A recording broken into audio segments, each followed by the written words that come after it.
Hi, welcome to another IELTS video. In this video, we are looking at the speaking exam, and we're going to go over all sections of the exam and talk about phrases that you can use in each section to deliver your responses to the examiner's questions. If you find this video helpful, come join us at IELTSnetwork.com, where you can meet other speaking partners and post MP3s of your own speaking. And visit my blog at IELTSSpeakingblog.com. When preparing for IELTS speaking, the first thing you should do is familiarize yourself with what is expected of you in the different parts of the exam. So, as you know, there are three official parts. Part 1, which is made up of scripted questions. Part 2, which is the cue card part that you will respond to as a monologue. And Part 3, which involves unscripted questions that are asked to you by your examiner. It's more of a discussion back and forth. Unofficially, there's a fourth part, which is the initial greeting when you meet your examiner. So the exam truly begins then. This portion is recorded, which is something you should know, and your examiner will be actively listening for any challenges you have when conducting this preliminary part. So for this section, keep your responses to the examiner's question very short and very to the point. You are not expected to elaborate on any of these responses. So examiners all over the world ask the same 4 questions when the IELTS candidate comes into the room. The first question is for your full name. And here you should just state your native name from in your native language. So here we have Edek Zandroznia. Now the second question, the examiner will ask you what you would like to be called. So Edek has an English name. His name is Edward, and he says, "Please call me Edward." Then the third question, the examiner will ask you where you're from, and the proper response to this would be, "I am from Słupsk, Poland." And there's no need to elaborate on that at all. And then the fourth is the examiner will ask you for your identification. Okay, and then so a simple "here you go" or "here it is" would work fine. Okay, so deliver these with confidence, and then you're all ready to get into part 1. So as I was mentioning, part 1 is scripted. All of the questions that you will be asked are written ahead of time.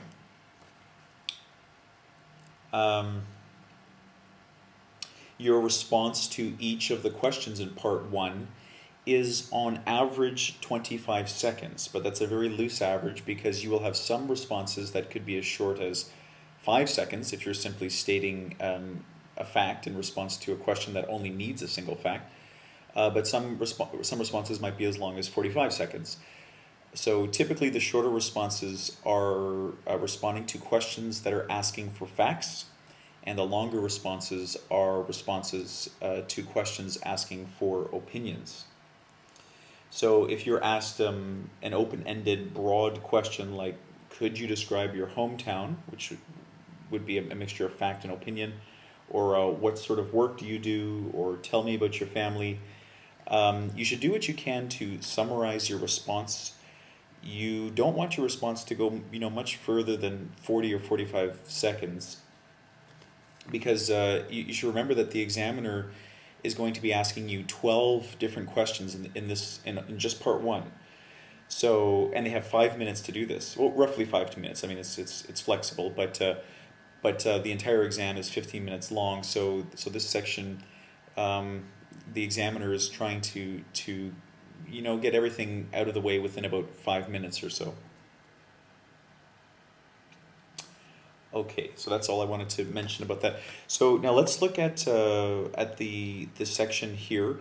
Now the first section of part 1 is going to be either about your home or your work. It's never about any other topic. So you can plan ahead and look at some of these sample responses that I'm offering here. So if the examiner were to ask you, where did you grow up? Now, you want to give a full answer. You don't want to be long-winded. You do not want to be too brief. So I grew up in Śląsk, which is a city in the northwest of Poland towards the Baltic Sea. The street I grew up on ran through a quiet farming suburb of Śląsk, and therefore my childhood, the home of my childhood, was quite peaceful. Okay, that would be a full response to that first question. Now, I'm going to share some full responses, and then as we move along, I'll share just little phrases that you can apply to your own responses. Where do you live now? I live in an apartment building on the west side of Shanghai in the Xujiahui district.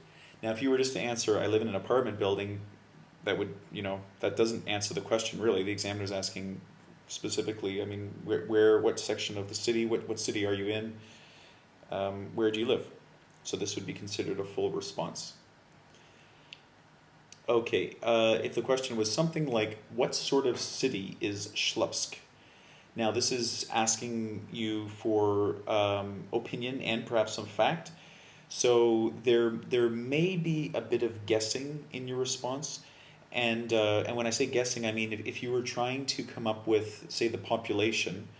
So for example, if someone asked me what's the population of Ottawa, the city I come from, well, I don't actually know the exact figure. I would guess it's say perhaps around 1.5 million people. And I would use language like that to show that I'm not completely certain. So down here in the second example, I use, well, I believe, and then if we're talking about population, the population of Śląsk must be reaching 80,000 or something like that. Now, a good way to start the response is something like this. Śląsk is known for, and then, whatever that thing is. I mean, if it is a fishing community, I'm not entirely sure, but is known for its fishing industry, and thus it has a very large harbor. And the harbor is quite large when compared to the overall size of the city. And then you would kind of develop, the response on a little bit more from that. Sharing examples can help as well in these sorts of when you're sharing an opinion sort of questions, because you can help to add a tangible element to your response. For example, if I were to flip it back to my home city of Ottawa, I might share the example that there is a very large tech area, and thus the city of Ottawa has a significant proportion of the technology sector industry within Canada.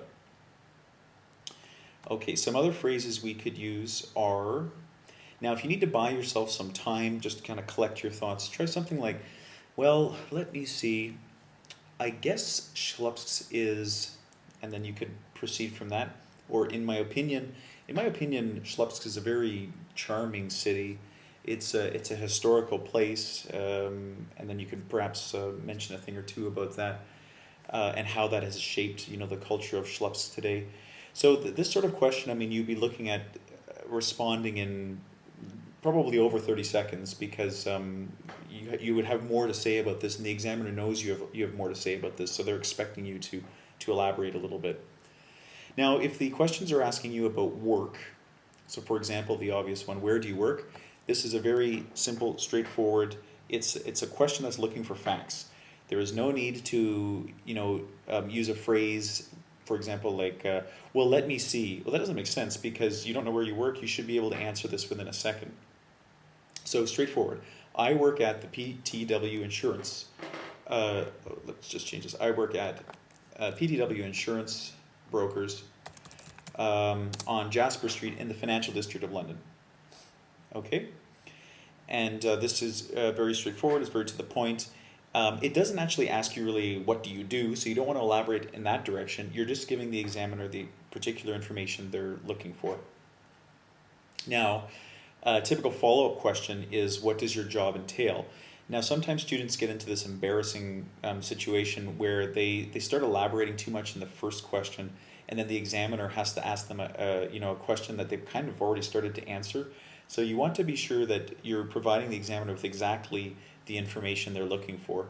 So here we have, what does your job entail, or perhaps what do you do at PTW?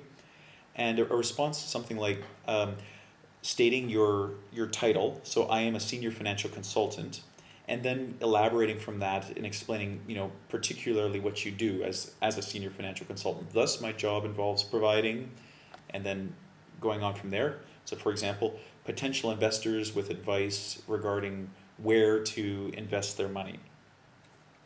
Okay, or we could continue by going on. So I spend most of my day visiting clients, talking with potential investors on the phone, maybe recruiting. You develop it. I mean, you're an expert on your own career, so there should be lots for you to say. Nice academic phrases to use are things like "I'm responsible for," and then you follow that with a noun or a gerund. So I'm responsible for looking after and then whatever part of your department, or I'm responsible for the paperwork that allows our company to do X, Y, and Z. Another nice academic phrase would be "my main duty is," and again you would follow this with a verb. So my main duty is consulting with potential investors. My main duty is following up with our sales team, developing, and then you develop your idea this way. Okay, now we get to something that's a bit more opinion-based. Do you like your job? And now we want to sound academic here, so we should try to use words, for example, like rewarding, fulfilling. These are good positive ways to talk about something in life. Yes, my job is very rewarding or very fulfilling. I would say there are two main reasons I enjoy my work. Now, another little tip that I'll share is that often you look like a very logical individual and a person capable of planning a response on the fly when you number your reasons for the response before actually delivering those reasons. So if you say, yes, my job is very fulfilling, I would say there are two main reasons I enjoy my work.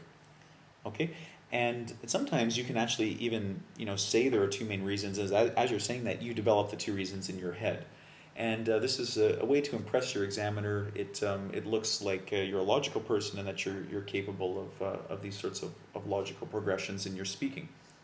Firstly, it gives me the opportunity to meet with lots of interesting people.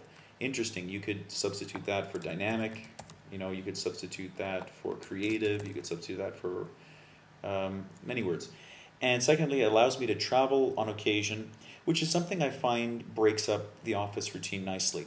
And then you might, elaborate on from that. Do you like your job? I do. I work with some impressive people in my department. They keep our workplace stimulating, inspiring, whatever. And I find this has a positive effect on my work. Okay, so using this sort of academic language, developing your ideas, keeping the ideas linked together, and so this sort of response, again, this is an opinion. So your examiner would expect you to elaborate a little bit. So maybe 6 sentences about why you like your job. Organized, to the point, but a very full answer. Okay, so now after that first section of part 1, you will come to this section. So the examiner will ask you 4 scripted questions about another topic, and this section is roughly 1.5 minutes long, maybe a little bit longer, maybe as long as 2 minutes. So this could really be about anything. So I'm just sharing a few things that you can use. Sometimes it's nice to qualify your verbs with an adverb. So here we have I particularly enjoy, or if the examiner is asking you about maybe what you do on your free time or something like that, you sound more academic when you qualify your response using these descriptive words. Or for example, I would have to say. Now this is a great phrase because you can apply it to so many different things.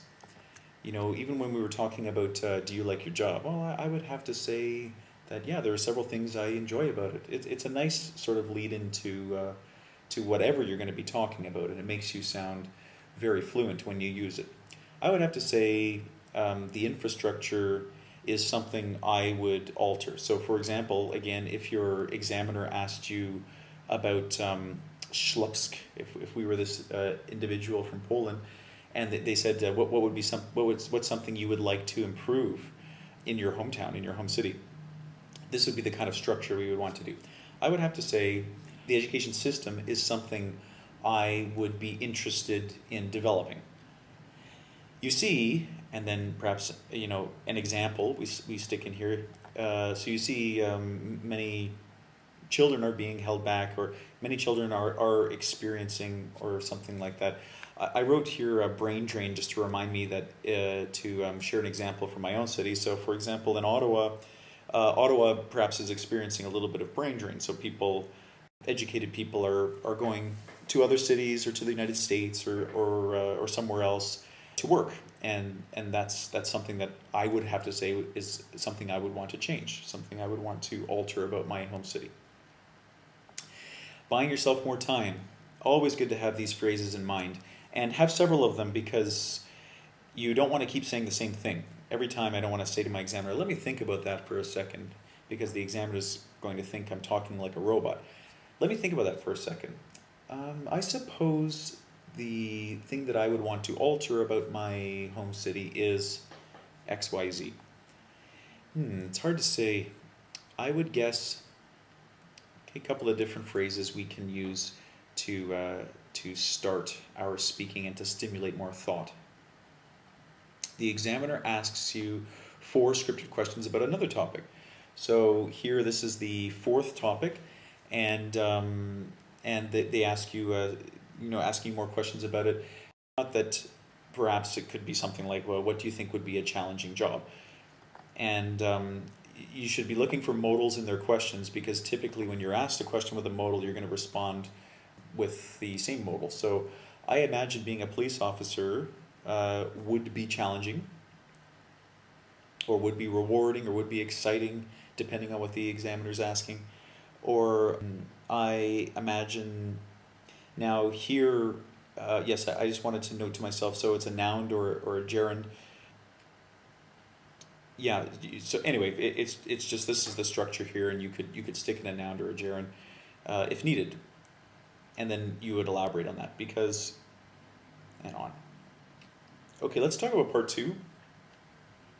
Recently I made a video entirely on part 2, so you might be interested to have a look at that. I'll put a link to it in the description of this video. So as you know, in part 2 you're handed a cue card, and the examiner gives you 1 minute to prepare, and you are expected to deliver a 1 to 2 minute monologue based on what your cue card says. Okay, and then roughly this section of the test is 5 minutes, roughly. So when you are preparing, you want to write a few keywords to help you remember what you want to say about the different things on your cue card. I also strongly suggest you get down some vocabulary that fits in with what the subject is. So if it's, for example, a medical related subject, write down a few key pieces of academic medical vocabulary, because sometimes when you get to speaking, it can be easy to forget these words and not use them. And if you have them written there in front of you, you can pull them into your response from time to time. So now, nice ways to start the part 2. If it asks you, for example, what are some problems of whatever. So there are several, and then we might expand this to say something like, there are several reasons why X, Y, and Z are happening. Firstly, this is happening. Secondly, an additional reason is, and we progress our response that way. Sharing examples is a good strategy to follow, because it helps, once again, you put a tangible slant on your response, and this can really help to add some weight to the overall response that you're giving to the examiner. So I feel XYZ plays a good example here. Or, for example, for instance, you can use these phrases too. Okay, now when we want to progress, we would use phrases like, another thing to consider is, or phrases like, that leads me to my next point. So if you want to connect, and these sorts of phrases are great. Your examiner will love them because it makes it look like there is a logical progression to what you're saying. Lots of, they definitely can't mark you down for cohesion. And if you're saying these phrases, in exactly this pattern, they can't dock you for grammar because everything I've got on the screen here is grammatically correct. However, it is important not to forget that. Okay, so if you are talking about, changing something, and there may be some repercussions from that change, so you might want to point those out. However, it's important not to forget that. Although I don't know much about XYZ, I can't say that I know, I can't say that it is whatever, or I do know that it is whatever. As far as XYZ is concerned, I would imagine, so this is often a good way to return to a point perhaps that you had brought up earlier. So as far as Ottawa is concerned, I feel that the brain drain issue is really minor. It's not something that's going to have any significant effect on the overall ability of people in Ottawa to produce tech-related products. Okay, let's go to part 3. Now, part 3 is different from part 1 in that the examiner will be referring to unscripted questions. We'll be giving you unscripted questions. So it's much more of a discussion than part 1. And it will challenge you with questions that require you to give suggestions, to analyze a problem, to compare or contrast, to speculate. So for example, what do you think would happen if XYZ? So this is asking you to speculate on a problem or possible problem. You may have to explain something or defend something. So for example, in your monologue in part 2, you might have said something and then the examiner will respond, you said that you feel there should be fewer holidays in your country. Don't you think people require the occasional holiday to recuperate? They might ask you a question like this, and then you have to defend what you said earlier. Your response to each question is expected to be about 25 seconds long, again, on average. You should remember to be confident and engaged when you speak. So it's supposed to be a discussion. And in this section, your examiner will be more forgiving if you ask them to rephrase a question, because these are questions coming mainly from the examiner's mind. So even between native language speakers, asking for clarification on a question is normal. So asking for clarification once won't be a problem. Okay, let's look at some possible responses. So for example, if the examiner connects this to your part 2 response and says, when you were talking about your dream job, you mentioned you like science. How did your interest in science start? Okay, and then we would respond with something like, well, I suppose my fascination with whatever, if it's science, commenced when I was about 13. I had an inspirational teacher. And these words in here, because we all need to, some time to think sometimes, and these can be stretched a little bit, even, up to here. Well, I suppose my fascination with, see, I can stretch these out and it gives me a bit more time to think, and it makes it so that the examiner doesn't feel I'm being awkward, or that I'm pausing, or that I'm creating any sort of interruption in the flow of my speech. Okay, so don't be shy to pull these out a little bit if you need the time. How about here? Well, I guess it can be traced back to, now again, I'm drawing this out, or I could even change this to could, maybe sound a little bit better. I guess it could be traced back to an inspirational teacher I had 20 years ago. This person was very, see, when I draw my language out like that, you can't do it for the entire sentence, but just at the beginning, it helps to give you a bit of extra time to think and organize your thoughts. Honestly, I don't remember quite how I became fascinated with science. But I do remember several influential forces that likely played a part. The first was, I like the word several because it's a good way to set up a response that's going to have parts to it. And sometimes, like we were talking before about things that we enjoy about our job, and we can specifically say there are two things I particularly like about my job. Sometimes we don't really know, or we're not entirely sure how many points we're going to be sharing. So word like several helps to set up a logical response nicely. And then we can talk about the first. So the first person, and then what happens is then something else pops into your mind. Oh, and I can't forget Mr. Stevens. He was a neighbor I had that made an impression upon me as a child. So, just elaborating a bit further on how we became interested in science, or whatever the question is. Okay. The examiner asks you 4 unscripted questions loosely related to the topic of part 2. So now we're getting 4 new questions, and these will also be related to the topics that have come before, but they're starting to branch out a little bit more. So, for example, how important do you think it is for people training to work in the sciences to understudy other scientists?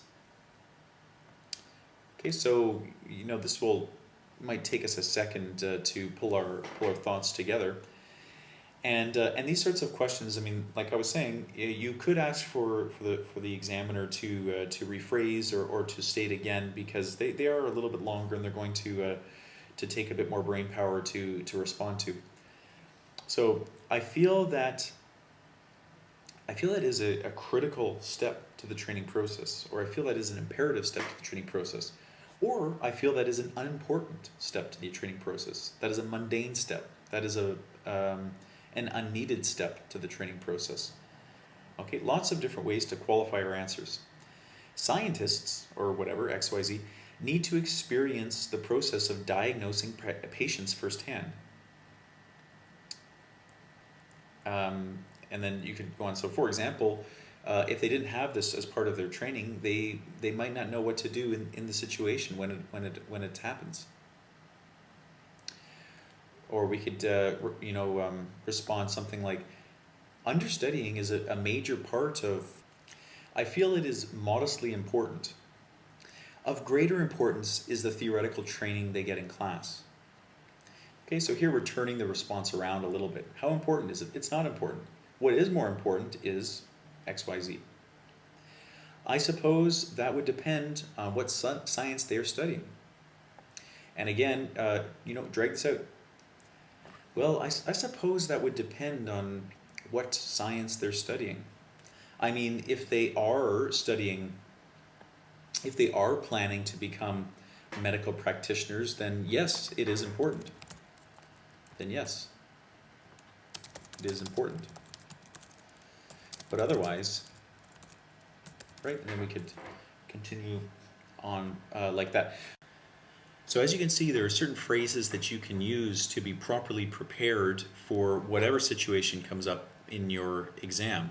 So I hope you're able to include some of these short phrases in your own responses. Now, if you're listening to this and you don't have access to a speaking partner, I think A1 is you need to get yourself in touch with somebody on Skype, and you need to start practicing, coming up with your own. So with your partner, you can write your own sample IELTS questions, and just practice back and forth. And you should be practicing an hour at least every day. Practice your speaking, practice responding to these responses that are 5 seconds long, responses that are a minute long. You should be practicing all types, and try to pinpoint when you're going to be required to share facts, when you're going to be required to share opinions, and maybe support your opinions with facts. All of this is very important. So as I pointed out at the beginning of the video, you should come join us at IELTSnetwork.com. And you can find speaking partners there. You can post your speaking for me to listen to, for other students to listen to, and provide feedback. You can provide feedback to other students.